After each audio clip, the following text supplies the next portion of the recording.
And the hits just keep on coming. So right now, it looks like Turkey is going to be going into blackouts every single week.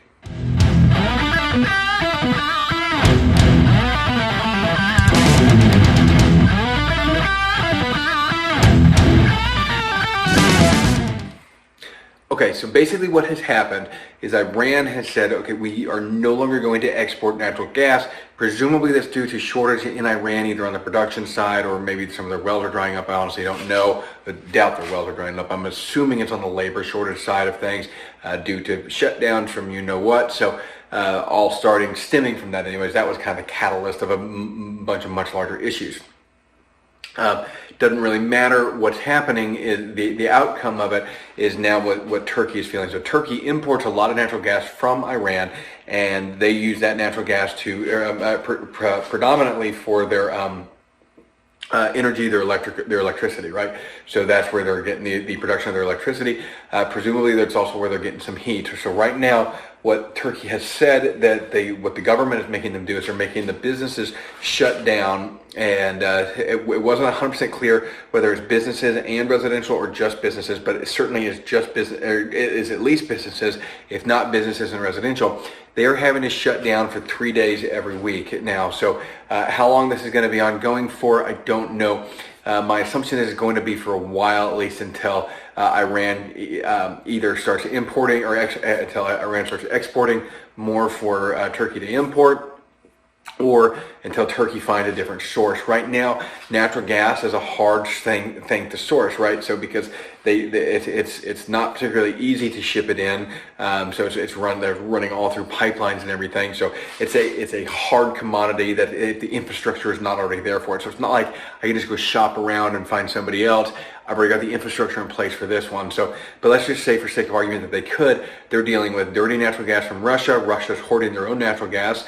And so we got the natural gas crisis in Europe. So right now, natural gas is a hot commodity, right? Everybody wants it. So it's going to drive the prices up. The shortages are going to continue to drive the prices up. So it's going to become a bigger issue. But the big factor with this is that our electricity depends on it. So even if you don't have natural gas at your house or wherever, the electricity depends on a lot of that natural gas. And so not so much here in the U.S. I don't know the percentages. I know we get a lot of our electricity from coal. We have some nuclear power, hydroelectricity, stuff like that. So I'm not sure what the percentages are of how much we use on natural gas. But overseas, I know it's a little bit bigger thing. And so if that's the resource that you have is that natural gas, then obviously that's what you're going to run your systems on, and that's what you're going to be more geared towards.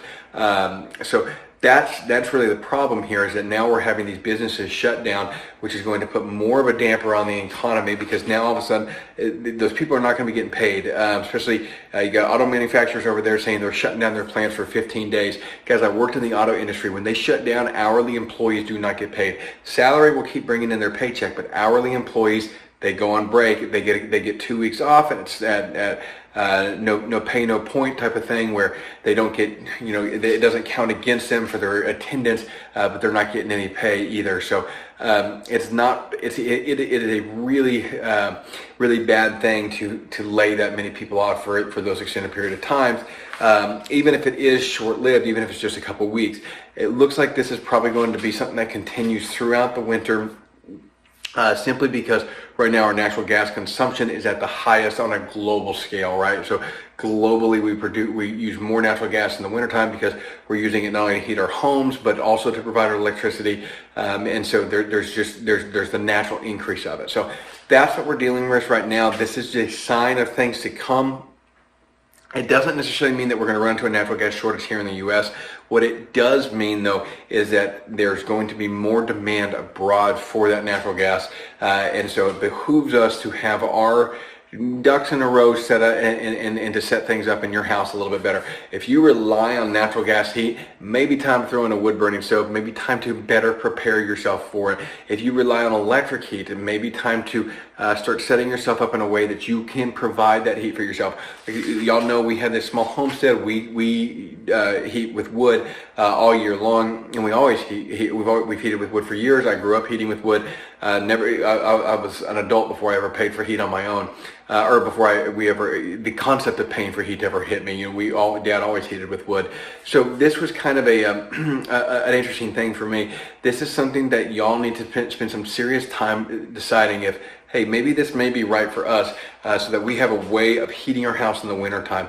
A fireplace is not an efficient way of doing it. It goes through a lot of wood. It doesn't provide much heat. So spend a little bit of time, determine if maybe there's some other options out there for you if you want to get better prepared for something that potentially could be coming down the pipeline. I'm not saying this is going to create any natural gas shortages here in the U.S. And in fact, I would honestly be somewhat surprised if it did, but it will probably drive the prices up on the price of our natural gas, simply because of the supply-demand curve. As that demand goes up, so too will the prices, simply because all the costs for those businesses, which are all interrelated, right? All these big conglomerates of gas companies basically are linked in some capacity. They all, it's like the auto industry. Mitsubishi owns shares in Fiat Chrysler, and they all own bits and pieces of each other. So they all do well when each other does well, right? So what is it? The transmissions, the ASIN transmissions that are so big. It's like Dodge, Chrysler, and Toyota. Both are owners of it. It's like, so it's a whole big thing. When you go look at it's all public knowledge. It's all on public record. You can go look and see who owns it all. But the oil and gas companies basically work the same way. They're all kind of had this smorgasbord of ownership. So don't think that just because it's way overseas, it's not going to affect us here. Even though it may not directly affect us, it is going to indirectly impact us. But what's really interesting to watch is to see what happens when people are cold and when they're hungry and when they can't go to work. It's going to be interesting to see what they do and how their response is, because those types of things we're seeing more and more of here. We're seeing more and more food shortages. We're seeing now signs on the horizon that we may have some problems heating in the winter. May not be this winter, may not be till the winter of 2022 rolling into 2023 that we start seeing these issues get exacerbated. But as of right now, we're probably okay, right? We're at the end of January. We've only got a few more months of winter left, so all we got to do is push through that last little bit, and hey, we're into springtime. So it's going to be next winter. That's going to be the one that I think is going to be a little bit more telling here in the United States. So thanks again for watching, guys. I really appreciate it. We'll get this video out to you. Like I said, I had a different video planned. We're going to talk about fencing. I moved that to Thursday. So right now I wanted just to get this information out to you so you knew what was going on. That's my general 2 cents on it off of reading the one article. I just wanted to get this information out to you. If I find more information, I'll try to update this and get some more information out to you. So my opinions on this may change, but I wanted to make sure that y'all have the freshest information out. So we'll catch y'all next time.